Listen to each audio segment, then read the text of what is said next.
Hi dear students, આજના હાલના લોકડાઉનના સમયગાળામાં આશા રાખું કે તમે તમારા પરિવાર સાથે કુશળ મંગળ હશો.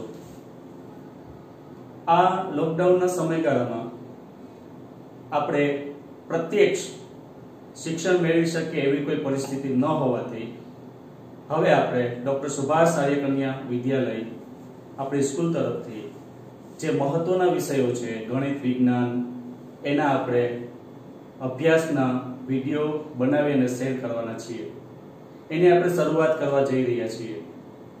આજે હું ગણિતમાં ચેપ્ટર નંબર 15 સંભાવના એને વિશે ચર્ચા કરીશું. સંભાવના એટલે કે પ્રોબેબિલિટી, એને સાંકેતિક ભાષામાં P દર્શાવવામાં આવે છે. દાખલા તરીકે P of A ઘટના A ની સંભાવના, P of B B ની સંભાવના, P of C ઘટના C ની સંભાવના. આ રીતે આપણે લખી શકાય. હવે સંભાવના બ્લુપ્રિન્ટ અનુસાર 4 માર્ક્સનું એક વેટેજ ધરાવે છે. એમાં 2 માર્ક્સના ટૂંકા પ્રશ્ન, એમાં ખાલી જગ્યા પણ હોઈ શકે, ખરા ખોટા પણ આવી શકે, બહુ વિકલ્પ પ્રશ્ન પણ આવી શકે, નાના પ્રશ્ન 1 માર્ક્સનું પૂછાય. ઉપરાંત 2 માર્ક્સનો એક દાખલો, એમ કુલ 4 માર્ક્સનું પૂર્ણ ભાર એટલે કે વેટેજ સંભાવના ધરાવે છે. હવે ક્યારેક આપણને એવું લાગે કે ખરેખર ગણિત વિષય અઘરો છે, પણ વાસ્તવિકતા એ છે ગણિત એ એકદમ સરળ વિષય છે.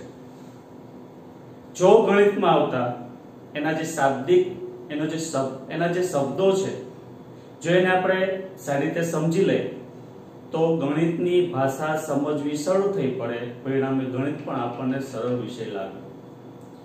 હવે સંભાવનાને સમજવા માટે હું કેટલાક એને સાથે જોડાયેલા શબ્દો છે પહેલા એનો હું તમને આખો પરિચય આપીશ, એની સમજણ આપીશ, એને આધારિત આપણે એની વ્યાખ્યાઓ લખશું અને પછી આપણે એના દાખલાઓ ગણશું. તો આપણે શરૂઆત કરીએ.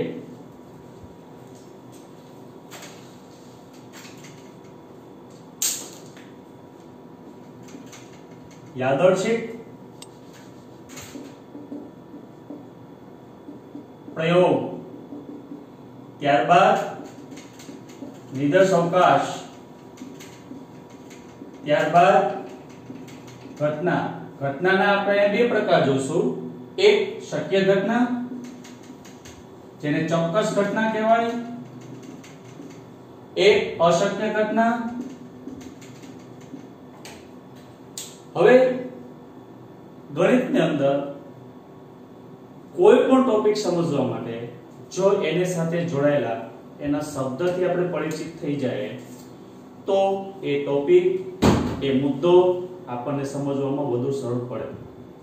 એટલે સંભાવનામાં કેટલાક શબ્દો છે એમાં યાદચ્છિક પ્રયોગ, નિદર્શાવકાશ, ઘટના. ઘટનાના આપણે 2 પ્રકાર જોશું અહીંયા, શક્ય ઘટના, અશક્ય ઘટના. તો પહેલા યાદચ્છિક પ્રયોગ કોને કહેવાય એને હું તમને સમજણ આપીશ. હવે યાદચ્છિક પ્રયોગ છે એને સમજવા માટે જો આપણે એની વ્યાખ્યા કદાચ સમજીએ તો હોઈ શકે થોડું આપણને સમજવામાં સરળ ન લાગે, પણ હું કેટલાક એના ઉદાહરણ આપીશ. પહેલા તો હું યાદચ્છિક પ્રયોગને સમજવા માટેના કેટલાક ઉદાહરણ આપીશ. એમાં પહેલું આપણે એક ઉદાહરણ જોઈએ. જ્યારે હું કોઈ સિક્કો ઉછાળું છું તો એ સિક્કો છે એના કેટલા પરિણામ થશે એ મને અગાઉથી જ ખબર છે. હું સિક્કો ઉછાળીશ તો એના મુખ્ય 2 જ પરિણામ હશે, કાં હેડ હશે કાં ટેલ હશે. હેડ એટલે કે છાપ, ટેલ એટલે કાંટો. આપણને ટૂંકા ફોર્મમાં h કહેશું અને આપણે ટેલ કહેશું. એટલે જ્યારે હું સિક્કો ઉછાળું છું, સિક્કો ઉછાળવાનો એક પ્રયોગ છે, એના અગાઉથી જ એના પરિણામ મને ખબર છે, બે જ પરિણામ આવશે, કાં હેડ હશે કાં ટેલ હશે. પરંતુ જ્યાં સુધી આ સિક્કો ઉછાળવાની ઘટના પ્રયોગ પૂર્ણ થતી નથી ત્યાં સુધી ચોક્કસપણે હું એમ ન કહી શકું કે હેડ જ આવશે કે ટેલ જ આવશે. આનો મતલબ શું થયો? એવા પ્રયોગો કે જેના કુલ પરિણામ તમે અગાઉથી જાણો છો, તમને અગાઉથી ખબર છે, તે છતાં જ્યાં સુધી તે પ્રયોગ પૂર્ણ નથી થતો ત્યાં સુધી આપણે નક્કી ન કરી શકીએ કે કયું પરિણામ આવશે, હેડ આવશે કે ટેલ. શબ્દ સમજો મારા. યાદચ્છિક પ્રયોગ એને સમજવા માટે મેં એક ઉદાહરણ તમને સમજાવેલું. હું સિક્કો ઉછાળું છું, આ સિક્કાના મને અગાઉથી જ પરિણામ ખબર છે કે કયા મુખ્ય પરિણામ હશે, તો કે બે પરિણામ હશે, હેડ અને ટેલ. પરંતુ જ્યાં સુધી આ પ્રયોગ પૂર્ણ ન થાય ત્યાં સુધી હું ચોક્કસપણે ન કહી શકું કે હેડ આવશે કે ટેલ. બીજું એક ઉદાહરણ જોઈએ. હું એક પાસો ફેંકું. પાસાથી આપણે બધા પરિચિત છીએ. દાખલા તરીકે આપણે સાપ સીડી રમીએ છીએ. એ સાપ સીડીની અંદર એક ઘનાકાર પાસો હોય છે. આ પાસો તમે એનો અભ્યાસ કરો તો એમાં કુલ 6 પરિણામ હોય. પાસાને ફેંકો એટલે 1 2 3 4 5 અને 6 પરિણામ આવે. આનો મતલબ એમ કે હું પાસો ફેંકીશ તો મારી પાસે પહેલેથી એના પરિણામ તો ખબર છે, 1 થી 6, રાઈટ. પરંતુ જ્યાં સુધી હું પાસો ફેંકીશ નહીં, એ પ્રયોગ પૂરો નહીં થાય ત્યાં સુધી હું કહી નહીં શકું કે 1 નંબર 2 નંબર 5 નંબર કે 6 નંબર શું આવ્યું. ઓકે, તો આનો મતલબ એમ થયો કે યાદચ્છિક પ્રયોગ એટલે બીજું કાંઈ નહીં, જે પ્રયોગના કુલ પરિણામ તમે અગાઉથી જાણો છો તે છતાં જ્યાં સુધી એ પ્રયોગ પૂરો ન થાય ત્યાં સુધી તમે ચોક્કસ ન કહી શકો કે એમાંથી કયું પરિણામ આવશે. આવા તમામ પ્રયોગોને યાદચ્છિક પ્રયોગ કહે છે. હવે આની વ્યાખ્યા આપણે પછી લખીએ, પહેલા સમજી લે. પાછો એકવાર, યાદચ્છિક પ્રયોગ એટલે કેવા પ્રયોગો? એવા પ્રયોગો કે જેના પૂર્વ અગાઉથી જ કુલ પરિણામ કેટલા છે એ આપણે જાણીએ છીએ, તે છતાં એ પ્રયોગ જ્યાં સુધી પૂરું ન થાય ત્યાં સુધી આપણે ફાઇનલી કહી ન શકીએ કે એમાંથી કયું પરિણામ આવશે. આવા તમામ પ્રયોગોને યાદચ્છિક પ્રયોગો કહે છે. સિક્કો ઉછાળો, એના કુલ પરિણામ 2 છે, હેડ અને ટેલ. પાસો ઉછાળો, ને પરિણામ છે 1 થી 6. હવે મિત્રો એક સામાન્ય બીજું ઉદાહરણ લઈએ જે આપણા વ્યવહારમાં છે. હું પરીક્ષામાં બેસું છું, એના પરિણામ મને અગાઉથી જ ખબર છે, કાં તો પાસ થઈશ કાં તો હું ફેલ થઈશ. ઓકે, કાં તો પાસ થઈશ કાં તો હું ફેલ થઈશ. પરંતુ જ્યાં સુધી પરીક્ષામાં બેસતો નથી, એનું પરિણામ ન આવે ત્યાં સુધી હું નક્કી ન કરી શકું કે હું પાસ છું કે ફેલ. તો એનો મતલબ એમ થયો પરીક્ષામાં બેસવાની જે પ્રયોગ છે, બેસવાનો જે પ્રયોગ છે એ પણ કયો છે? યાદચ્છિક પ્રયોગ. આવા ઘણા બધા વ્યવહારની અંદર આપણે ઉદાહરણો જોઈ શકીએ. હવે તમે ટ્રાય કરજો કે યાદચ્છિક પ્રયોગમાં કોનો સમાવેશ થાય. એવા 4-5 ઉદાહરણ તમે ભેગા કરશો, તમને બધું ખ્યાલ આવી જશે. Okay, next નિદર્શકાશ. નિદર્શકાશ એટલે શું? યાદચ્છિક પ્રયોગમાં આપણે માની લો એક સિક્કો ઉછાળીએ તો એના પરિણામ કેટલા આવ્યા? હેડ અને ટેલ. બે પરિણામ આવે છે. ક્યાં આવે છે? હેડ અને ટેલ. આ પરિણામને મેં એક સિક્કો ઉછાળ્યો તો એના બે પરિણામ આવે છે, હેડ અને ટેલ. એને હું છગડીયા કૌંસમાં લખું ગણ સ્વરૂપે તો આ દર્શાવવાની પ્રક્રિયા એને કહેવાય એનો નિદર્શ અવકાશ. શું કહે છે? નિદર્શ અવકાશ. ટૂંકમાં યાદચ્છિક પ્રયોગના તમામ પરિણામ જેને આપણે ગણ સ્વરૂપે દર્શાવીએ, શબ્દ સમજજો, કયા સ્વરૂપે? ગણ સ્વરૂપે દર્શાવીએ તેને શું કહેવામાં આવે છે? નિદર્શ અવકાશ. સિક્કો ઉછાળો, 2 પરિણામ આવ્યા, હેડ એન્ડ ટેલ. પાસો ઉછાળો, 6 પરિણામ આવે. પરીક્ષામાં બેસો, પાસ અથવા તો ફેલ, 2 પરિણામ આવે. એને આપણે ગણ સ્વરૂપે દર્શાવીએ તો એને કહેવામાં આવે છે નિદર્શ અવકાશ. હવે નિદર્શ અવકાશને ટૂંકા સ્વરૂપમાં s અથવા u વડે આપણે દર્શાવીએ છીએ. હવે ત્યારબાદ મહત્વનો ટોપિક ઘટના. ઘટના એટલે શું? આપણા વ્યવહારમાં ઘણી બધી ઘટનાઓ થાય છે. સવારથી ઉઠી આખો દિવસ દરમિયાન જો આપણે નોંધીએ તો ઘણી બધી ઘટનાઓ થાય છે. ઓકે, પણ અહીંયા ગણિતની ભાષામાં, એમાં પણ સંભાવનાની ભાષામાં ઘટના એટલે શું એ આપણે સમજવાની છે. સાંભળો, મેં શું કર્યું? એક યાદચ્છિક પ્રયોગ કર્યો છે, સિક્કો ઉછાળ્યો, એના પરિણામ મેં લખ્યા ગણ સ્વરૂપે, હેડ અને ટેલ.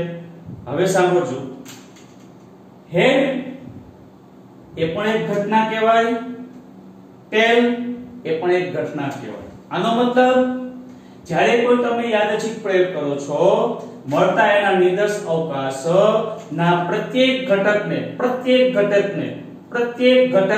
શું કહેવામાં આવે છે?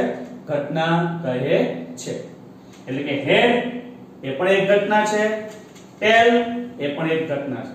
હવે તમે પાછો ફેંકો, 1 થી 6 પરિણામ આવશે. એમાં 1 નંબર, 2 નંબર, 5 નંબર, 6 નંબર આ પણ શું છે? એક ઘટના છે. તમે પરીક્ષામાં બેસો છો, કોઈ પણ પરિણામ આવે, પાસ છો એ પણ એક ઘટના છે, નિષ્ફળ જાવ છો એટલે કે નાપાસ થાવ છો એ પણ એક ઘટના છે. ઓકે, એટલે જ્યારે નિદર્શ અવકાશના પ્રત્યેક પરિણામને શું કહેવામાં આવે છે? ઘટના કહેવામાં આવે છે. હવે વિદ્યાર્થી મિત્રો, ઘટના બે પ્રકારની, એક શક્ય ઘટના જેને ચોક્કસ ઘટના પણ કહે છે, 2 અશક્ય ઘટના. હવે પ્રશ્ન એમ થયો, શક્ય અને અશક્ય એનો આપણે તફાવત જોવો પડે. હવે સાંભળો, હું તમને એક સામાન્ય ઉદાહરણ આપું. 1 + 1 બરાબર કેટલા થાય? તો બધા કહેશે 2. ફાઇનલ? ઓકે. 1 + 1 બરાબર 3. તો તમે સહમત થશો? નહીં થાવ. તો 1 + 1 એ સનાતન સત્ય છે, તો એ શું થશે? શક્ય ઘટના. પણ 1 + 1 બરાબર 3 એ સત્ય નથી, તો એને શું કહેવાય? અશક્ય ઘટના. બીજું એક ઉદાહરણ લે, સૂર્યનું પૂર્વમાંથી ઉગવું અને પશ્ચિમમાં આથમવું. આ સનાતન સત્ય છે.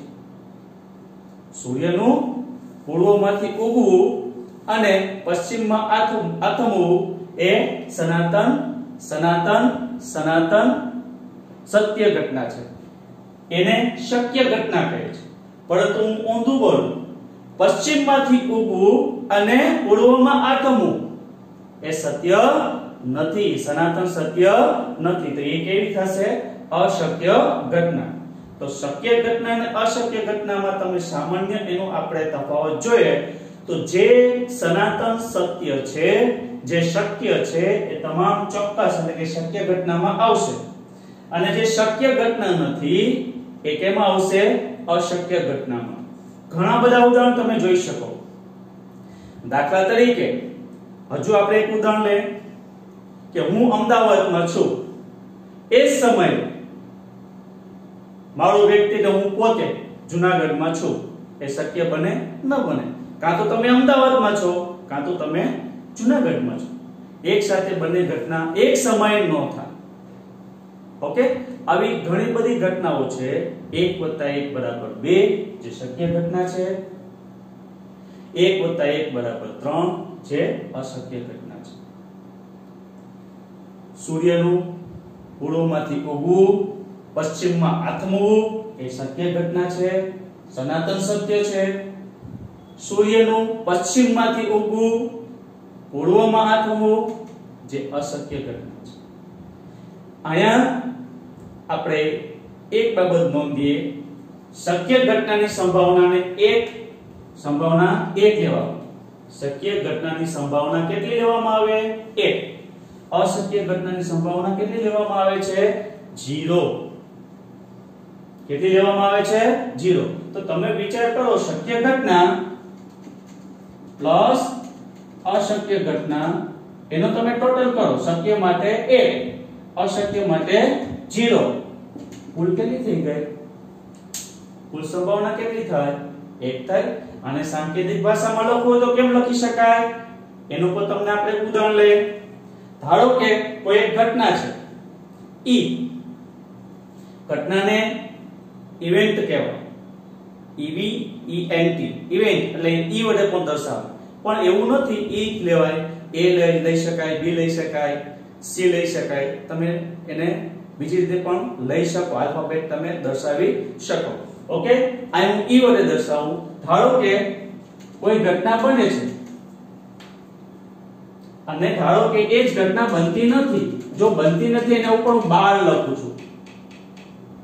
ઘટના બને છે, ઘટના બનતી નથી, એના પર મેં શું લખ્યું છે? 12 લખ્યું છે. એની કુલ સંભાવના કેટલી થશે? 1. શું કરવા? ઘટના બને છે એના માટે કેટલા લઈશું? 1. ઘટના નથી બનતી એના માટે કેટલા લઈશું? 0. ટોટલ કેટલો થઈ જશે? આયા એક બાબતની એ પણ નોંધ લો, ઈ છે એટલે કે બને છે, 12 ઈ બનતી નથી. આનો અર્થ શું સમજો? ઈ બનતી નથી. એનો બીજો અર્થ એમ પણ થાય ઈ નહીં, ઈ નહીં, ઈ છે, ઈ 12 એટલે કે નહીં, એટલે કે આ બનતી નથી. એના હવે આવા તમે બીજા પણ ઘણા ઉદાહરણ લઈ શકો. હું ઘટના A ને કહું, ધારો કે ઘટના A બને છે અને ઘટના A બનતી નથી, તેના પર શું લખીશ? A12. કુલ સંભાવના કેટલી થઈ જશે? 1. આના આધારે ડેફિનેટલી પ્રશ્ન પૂછાય છે. છેલ્લે આપણે આને નોંધમાં લેશું. તો હું આશા રાખું છું કે તમે આનો કોન્સેપ્ટ સમજી ગયા હશો. ઘટના બને છે, ઘટના બનતી નથી. ઓકે, હવે આપણે આગળ જઈએ. આના ઘણા બધા ઉદાહરણ તમે નક્કી કરો, તમે એના ઉદાહરણ શોધો.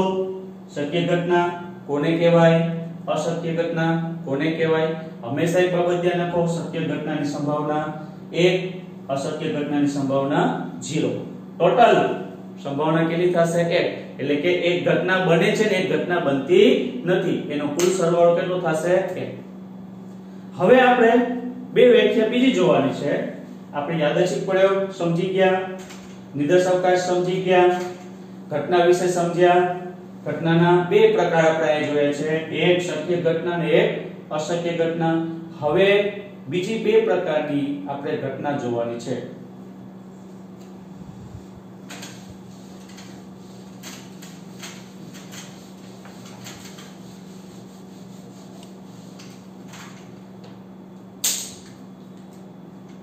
પ્રાથમિક ઘટનાઓ અને મૂળભૂત ઘટના પણ કહેવાય. મૂળભૂત ઘટના. હવે પ્રાથમિક ઘટના એટલે શું? સિમ્પલ સામાન્ય ઉદાહરણ પર જોઈએ. સિક્કો ઉછાળ્યો તો કેટલા પરિણામ મળ્યા મને? 2, હેડ અને ટેલ. બરોબર. હવે આ હેડ અને ટેલ ને એકાકી સ્વરૂપે લખો. કયા સ્વરૂપે લખો? એકાકી સ્વરૂપે. હેડ ને પણ એકાકી સ્વરૂપે લખો એટલે એક જ ઘટક સ્વરૂપે, ટેલ ને પણ એકાકી સ્વરૂપે લખો એટલે એક જ સ્વરૂપે. તો જે નિર્દેશ અવકાશ મળ્યા એ ઘટકોને, એના ઘટકોને હું એકાકી સ્વરૂપે એટલે એકને એક સ્વરૂપે લખું તો એ તમામ ઘટનાને શું કહેવામાં આવે છે? પ્રાથમિક ઘટના કહે છે. એટલે કે હેડ એને હું એકાકી સ્વરૂપે લખું તે પ્રાથમિક ઘટના થઈ ગઈ. ટેલ ને હું એકાકી સ્વરૂપે લખું તો એ શું થઈ ગઈ? પ્રાથમિક ઘટના. એ બાબત ધ્યાન રાખજો, પ્રાથમિક ઘટના, હું જે શબ્દ બોલું ધ્યાન રાખજો, પ્રાથમિક ઘટના, જેટલી પણ પ્રાથમિક ઘટના છે એની તમામ સંભાવનાનો કુલ સરવાળો હંમેશા એક જ થાય. આપણે જ્યારે સંભાવનાનું સૂત્ર સમજીશું ત્યારે આપણે એ પણ પ્રૂવ કરી દેશું કે તમામ પ્રાથમિક ઘટનાઓ ના સરવાળો, એની સંભાવનાનો સરવાળો હંમેશા કેટલો થશે? 1 થશે. દાખલા તરીકે હું તમને ઉદાહરણ આપી દઉં. ધારો કે આ હેડ છે એટલે કે છાપ છે, એની સંભાવના કેટલી થાય? તો નિયમ અનુસાર 1/2. કેમ થાય એનું સૂત્ર તમને કરાવીશું આગળ આને પછીના ટોપિકમાં. આની સંભાવના કેટલી થાય ટેલની? તો કે 1/2. કરો ટોટલ 1/2 વત્તા 1/2. સાદુરૂપ આપીએ, છેદ કેવા થઈ ગયા? તો કે સરખા, એટલે સરવાળો તો સરવાળો, બાદબાકી હોય તો બાદબાકી. 1 વત્તા 1 છેદમાં 2 એટલે 2/2 બરાબર કેટલા થઈ ગયા? 1. સમજાય છે? પાછો એકવાર, પ્રાથમિક ઘટનાઓ ની સંભાવનાનો શબ્દ સમજો, પ્રાથમિક ઘટનાઓ ની સંભાવનાનો કુલ સરવાળો હંમેશા કેટલો થાય? 1. એવી રીતે આપણે એક પાસો ફેંકીએ તો એના કુલ પરિણામ કેટલા હશે? 1 2 3 4 5 અને 6. તો આની સંભાવના મેળવીએ. 1 નંબર એની સંભાવના, 2 નંબર એની સંભાવના, 3 નંબર એની સંભાવના, એવી રીતે 4 5 અને 6. આની સંભાવના 1/6, આની સંભાવના 1/6. તમને એમ લાગે આ 1 કેમ લખ્યું? કારણ કે 2 નંબરનો અંક છે તો 1 જ. આનું સૂત્ર આવશે, હું તમને સૂત્ર આધારિત પાછું એને પાછું પુનરાવર્તન ત્યારે કરાવીશ. 3 ની સંભાવના 1/6, 4 ની સંભાવના 1/6, 5 ની સંભાવના 1/6 અને 6 ની સંભાવના પણ 1/6. કરો ટોટલ બધાનો તો 1/6 વત્તા 1/6, 1 2 3 4 5 અને 6. બધાના છેદ કેવા છે? સરખા છે. ઉપર કરો ટોટલ તો 6/6 થશે. કેટલા આવશે? 1. અને પછી આપણને એક વસ્તુ થાય કે પ્રાથમિક ઘટનાઓ ની સંભાવના નો સરવાળો હંમેશા કેટલો થાય? 1 થાય. ક્લિયર? હવે છેલ્લી ઘટના સમસંભાવી.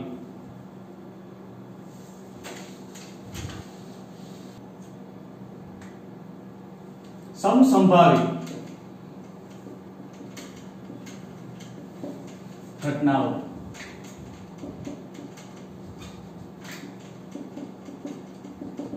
સમસંભાવી કોને કહેવાય? ખરેખર તો શબ્દ ઉપર તમે સમજી શકો. સમ એટલે સરખી રીતે, સંભાવી સરખી રીતે આવી શકે, પૂર્વગ્રહ રહિત. હવે જો હું તમને એક ઉદાહરણ આપું. જ્યારે બે ટીમ, પછી ક્રિકેટની ટીમ હોય, ફૂટબોલની ટીમ હોય અથવા કોઈ પણ ગેમ માટેની ટીમ હોય, એ બે ટીમ ભેગા થાય છે તો શરૂઆતની અંદર કોણ પેલો દાવ લે એના માટે કહીને આપણે શું કરીએ છીએ? કોઈન થ્રો કરીએ છીએ, એટલે કે સિક્કો ઉછાળીએ છીએ. શું કરવા? એવું શા માટે કરીએ છીએ? કારણ કે સિક્કો ઉછાળવાની ઘટના એ સમસંભાવી છે. એમાં કોઈ પ્રકારનું પક્ષપાત નથી હોતું કે પૂર્વગ્રહ નથી હોતું. કોઈ પણ ટીમ પેલો દાવ લઈ શકે, એમાં કોઈ પક્ષપાત રહેતો નથી. તમે સિક્કો ઉછાળો છો, જે ટીમ જે બોલે, હેડ બોલે તો હેડ, ટેલ બોલે તો ટેલ. જો હેડ બોલે ને હેડ આવે તો એ ટીમ પેલો એને નક્કી કરવાનું કે દાવ પેલો લે છે કે ફિલ્ડિંગ લે છે. ઓકે? તો સિક્કો ઉછાળવાની જે ઘટના છે એ કેવી છે? સમસંભાવી. એમાં કોઈ પક્ષપાત નથી, પૂર્વગ્રહ નથી. પૂર્વગ્રહ એટલે શું? કેટલાકને આપણે આને આપણે દાવ દેવો છે, ગમે એ થાય, એવું નથી. સિક્કો ઉછાળો, સિક્કો જેના ફેવરમાં જાય, કાઈ દાવ એ નક્કી કરે દાવ લેવો છે કે એને ફિલિંગ ભરવી છે. ઓકે? એનો મતલબ એવી થયો કે કેટલીક ઘટના એવી છે કે એમાં પૂર્વગ્રહ નથી. એક ઘટના બીજી ઘટના પર આધારિત નથી. બીજા પર આધાર રાખતી નથી. એવું નથી કે ચાલો એકવાર હેડ આવે પછી પાછું હેડ જ આવે, ટેલ પણ આવી શકે, પાછું હેડ પણ આવી શકે. ઓકે, તો એવી ઘટનાઓ કે જે પૂર્વગ્રહ રહિત હોય, એક ઘટના બીજી ઘટના પર આધારિત છે નહીં, એને શું કહેવામાં આવે છે? સમસંભાવી ઘટનાઓ. તો જ્યારે પણ ક્રિકેટની મેચ હોય અથવા બીજા કોઈ ગેમની રમતો હોય, એમાં પહેલા શરૂઆત કોણ કરશે એના માટે આપણે શું કરીએ છીએ? એક સિક્કો ઉછાળીએ છીએ. પાસો ફેંકો એ પણ સમસંભાવી છે. ઓકે, આપણે નક્કી નથી કહી શકતા, પક્ષપાત નથી. ઓકે, હવે આપણે કેટલીક વસ્તુ સમજી ગયા. યાદચ્છિક પ્રયોગ, વિદર્શાવકાશ, ઘટના, શક્ય ઘટના, અશક્ય ઘટના, પ્રાથમિક ઘટનાઓ અને સમસંભાવી ઘટનાઓ. આ વિશે આપણે અભ્યાસ કરી ગયા. હવે મેં તમને બહુ એક સામાન્ય ઉદાહરણ આપી. એક ઘટના વિશે આપણે જોઈએ, પૂરક ઘટના. પૂરક ઘટના, ધારો કે કોઈ એક ઘટના એ છે અને એ નહીં, શબ્દ સમજો, એ છે એ નહીં, તો એ છે એની, એ નહીં, એની પૂરક ઘટના કહે છે. શું કહે છે? પૂરક ઘટના કહેવામાં આવે. એને કોને વડે દર્શાવવામાં આવે છે? એ બાર. એ છે એની પૂરક ઘટના એ નહીં, ઊંધું, એ નહીં એની પૂરક ઘટના એ. આને સરળ ભાષામાં સમજો, એ બને છે, એ બનતી નથી. આપણે આને પહેલા આગળ જોઈ ગયા. એ બને છે એની સંભાવના ને એ બનતી નથી એની સંભાવના કુલ કેટલી થઈ ગઈ? 1. બને છે એની સંભાવના 1, નથી બનતી એની સંભાવના 0. કરો ટોટલ કેટલો થશે? તો કે એ ની પૂરક એ નહીં, એ નહીં ની પૂરક એ, એટલે કે બને છે. ઓકે, ચાલો આગળ જઈએ. આ સૂત્ર, ઘટના બને છે, ઘટના બનતી નથી, એનો કુલ સરવાળો 1, એના આધારે પરીક્ષામાં પ્રશ્ન પૂછાશે. અને છેલ્લે આપણે બધાની નોંધ વ્યવસ્થિત ઉતાર લેશું. એ તમને નોંધ પણ લખી આપીશ. ઓકે, હવે આપણે એક વસ્તુ હજુ મહત્વની એ નોંધી લે. મેં તમને કીધું શક્ય ઘટના એની સંભાવના 1, અશક્ય ઘટના એની સંભાવના 0. તેનો મતલબ એમ થયો સંભાવના ને આપણને એક બાઉન્ડ્રી નક્કી થઈ ગઈ. એક બાઉન્ડ્રી નક્કી થઈ ગઈ. કોઈ પણ ઘટના, ધારો કે P of E નામ આપી દો, એની સંભાવના કાં 0 થી મોટી, કાં 1 થી નાની. તો મને ખબર પડી ગઈ કે સંભાવના કોઈ પણ સંભાવના હોય, કોઈ પણ ઘટના હોય, કોઈ પણ ઘટનાની સંભાવના 0 કે 0 થી મોટી, 1 કે 1 થી નાની. એનો મતલબ 0 અથવા 1 એની વચ્ચે હોય. 0 હોઈ શકે, 1 હોઈ શકે, એની વચ્ચે હોઈ શકે. 0 થી ઓછી ન હોઈ શકે, 1 થી વધુ ન હોઈ શકે.